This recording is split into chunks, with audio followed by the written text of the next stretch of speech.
Hello, everyone, and welcome to day 57 of reading the Bible for 100 days. Today, we are reading Luke chapter 15. Let's go. Tax collectors and other notorious sinners often came to listen to Jesus teach. This made the Pharisees and teachers of religious law complain that he was associating with such sinful people, even eating with them. So Jesus told them this story. If a man has 100 sheep and one of them gets lost, what will he do? Won't he leave the 99 others in the wilderness and go to search for the one that is lost until he finds it? And when he has found it, he will joyfully carry it home on his shoulders. When he arrives, he will call together his friends and neighbors, saying, "Rejoice with me because I have found my lost sheep."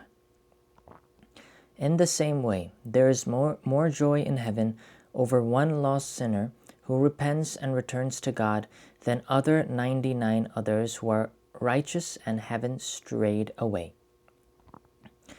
Or suppose a woman has 10 silver coins and loses one. Won't she light a lamp and sweep the entire house and search carefully until she finds it? And when she finds it, she will call in her friends and neighbors and say, "Rejoice with me, because I have found my lost coin." In the same way, there is joy in the presence of God's angels when even one sinner repents. To illustrate the point further, Jesus told them this story. A man had 2 sons.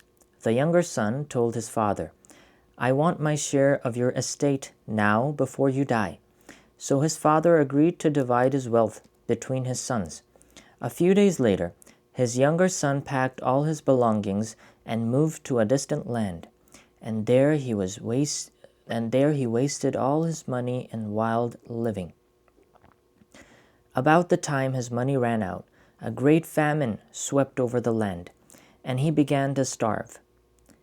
He persuaded a local farmer to hire him, and the man sent him into his fields to feed the pigs. The young man became so hungry that even the pods he was feeding the pigs looked good to him, but no one gave him anything. When he finally came to his senses, he said to himself, "At home, even the hired servants have food enough to spare, and here I am dying of hunger. I will go home to my father and say, 'Father, I have sinned against both heaven and you, and I am no longer worthy of being called your son. Please take me on as a hired servant.'" So he returned home to his father, and while he was still a long way off, his father saw him coming. Filled with love and compassion, he ran to his son, embraced him, and kissed him. His son said to him, "Father, I have sinned against both heaven and you, and I am no longer worthy of being called your son." But his father said to the servants, "Quick, bring the finest robe in the house and put it on him. Get a ring for his finger and sandals for his feet, and kill the calf we have been fattening. We must celebrate with a feast, for this son of mine was dead and has now returned to life. He was lost, but now he is found." So the party began. He was lost, but now he is found. Meanwhile, the older son was in the fields working. When he returned home, he heard music and dancing in the house, and he asked one of the servants what was going on. "Your brother is back," he was told, "and your father has killed the fattened calf. We are celebrating because of his safe return." The older brother was angry and wouldn't go in. His father came out and begged him, but he replied, "All these years I have slaved for you and never once refused to do a single thing you told me to. And in all that time you never gave me even one young goat for a feast with my friends. Yet, when this son of yours comes back after squandering your money on prostitutes, you celebrate by killing the fattened calf."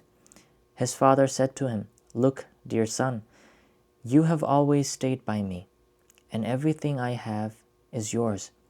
We had to celebrate this happy day, for your brother was dead and has come back to life. He was lost, but now he is found. Amen.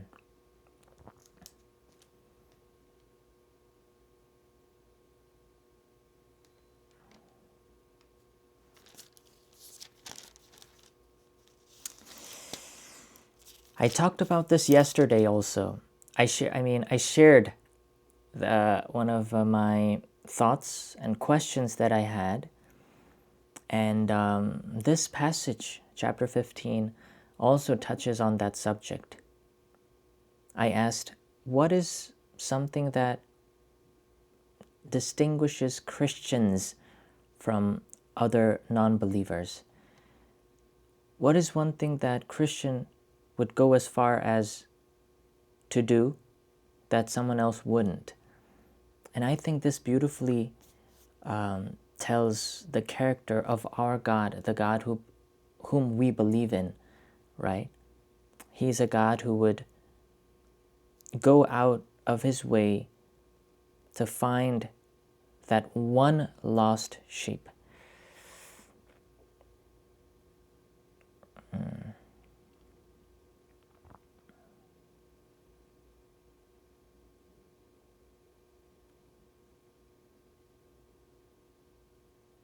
It's very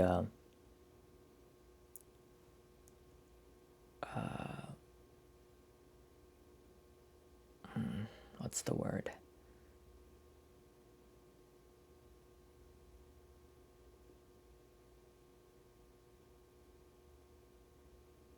It's a blessing. I was looking for another word, but I don't know what that word is. So we are so blessed. This is such a blessing that we get to be in union, in relationship with God, and God always waits for us to return. Amen. All right. So that is it for today. It was a short chapter today, chapter 15.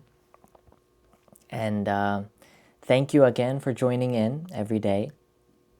I will see you again next week. May God bless you all and also have a wonderful weekend. See you again. Bye-bye. Wait, Christmas is next week. Next week is Christmas. I'm guessing in other countries as well, this Sunday is going to be a Christmas Sunday, right?